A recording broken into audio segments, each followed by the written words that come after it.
अभी जिस तरह के हालात देश में बने हुए हैं, एक ट्रेंड बनता जा रहा है कि घर से भाग के लड़के लड़के आपस में विवाह करते हैं, माँ बाप को दुश्मन समझ बैठते हैं। देखिए, प्रेम करना गुनाह नहीं है। कानून ने भी मान्यता दी है कि कोई भी 18 साल की लड़की और 21 साल का लड़का आपस में सहमति से साथ में रह सकते हैं। लिव इन रिलेशनशिप को मान्यता दी गई है, विवाहेतर संबंध को भी मान्यता दे दी गई है और कानूनी रूप से मान्यता है।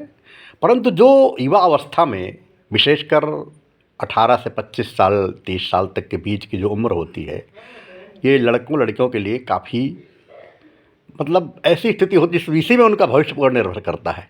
अगर ऐसे वो प्यार के चक्कर में पड़ जाते हैं और बिना सोचे समझे, माँ बाप को अपना दुश्मन मानते हुए, अपने करियर को ध्यान न दे करके, अपनी पढ़ाई लिखाई को ध्यान न दे करके आपस में एक दूसरे के साथ लिव इन रिलेशनशिप पे रहते हैं या भाग कर विवाह कर लेते हैं, ये कानूनी रूप से भले ही सही हो, लेकिन इसका जो दुष्परिणाम होते हैं उससे बताया जाता है, उससे पता चलता है कि ये चीज़ उचित नहीं है।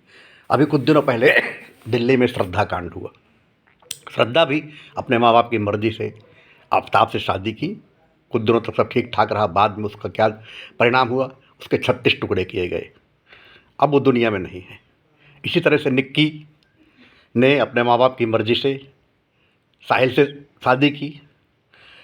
कुछ दिन साथ में रहे, बाद में साहिल ने उसको मार करके फ्रिज में रख दिया और दूसरी शादी कर लिया। ठीक है, आज ये अपराधी पकड़े गए हैं, इनको जेल होगी, फांसी होगी, सज़ा होगी, लेकिन जिसकी ज़िंदगी चली गई वो तो वापस नहीं आएगी।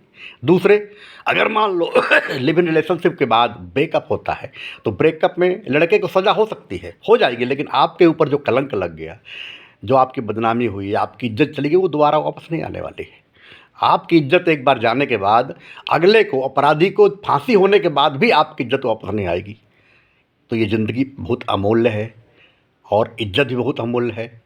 कुल ख़ानदान परंपराएं जो बनी हुई हैं, इसमें 1-8% ऐसे ही हो सकता है गार्जियन हों जो माँ बाप की बच्चों की खुशी के लिए और अपने समझौता न करें, नहीं तो अधिकांश 99% ऐसे माँ बाप हैं, अभिभावक हैं, जो कि बच्चों की खुशी के लिए, बच्चों को जो है उनके मर्ज़ी के हिसाब से जीवन जीने के लिए राज़ी हो जाएंगे। इसलिए आप अगर किसी से प्रेम करते हैं तो आप उसे माँ बाप के सामने बताइए, अपने रिश्तेदारों से बताइए। कोई न कोई, किसी न किसी रूप से, अगर सही में दोनों परिवार के बीच दोनों माँ बाप अगर अपने बच्चों को चाहते हैं तो धीरे धीरे वो बात बन जाती है। 1-8% कहीं ऐसी घटनाएं हो जहां माँ बाप ना माने तो बात अलग है, तो भी आपको जिद नहीं करनी चाहिए, क्योंकि ये कतई उचित नहीं है ये जो घटनाएं बता रही हैं। इसीलिए अभी मैं आपके सामने ही 4 पंक्ति पेश कर रहा हूँ। इसी पर के बहनों से और बेटियों से मैं अपील करता हूँ, इसे अन्यथा न लेकर के इसे गंभीरता से चिंतन करेंगे। समाज के लिए बहुत बड़ी विडंबना है, इसलिए इस पर विचार करना बहुत ज़रूरी है कि बेटियों से बहनों से कहता हूँ हाथ जोड़, बच के रहो सदा शराब व शबाब से। बेटियों से बहनों से कहता हूँ हाथ जोड़, बच के रहो सदा शराब व शबाब से। माता पिता भाई दुश्मन नहीं है तुम्हारे, माता पिता बंधु दुश्मन है नहीं तुम्हारे, इन्हें त्यागने का भाव लाना न भी ख्वाब से। बहनों से बेटियों से कहता हूँ हाथ जोड़, बच के रहो सदा शराब व शबाब से। माता पिता बंधु दुश्मन नहीं है तुम्हारे, इन्हें त्यागने का भाव लाना न भी ख्वाब से। कुल खानदान के भी मान का ख्याल रहे, कुल खानदान के भी मान का ख्याल रहे, रीति नीति प्रीति का हो पालन हिसाबों से।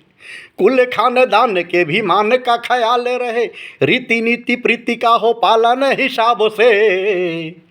जीवन अमूल्य है न इसे की उपेक्षा करो, जीवन अमूल्य है न इसे की उपेक्षा करो। दिल न लगाना किसी साहिल आफताब से, दिल न लगाना किसी साहिल आफताब से, दिल न लगाना किसी साहिल आफताब से। जय हिंद, जय भारत।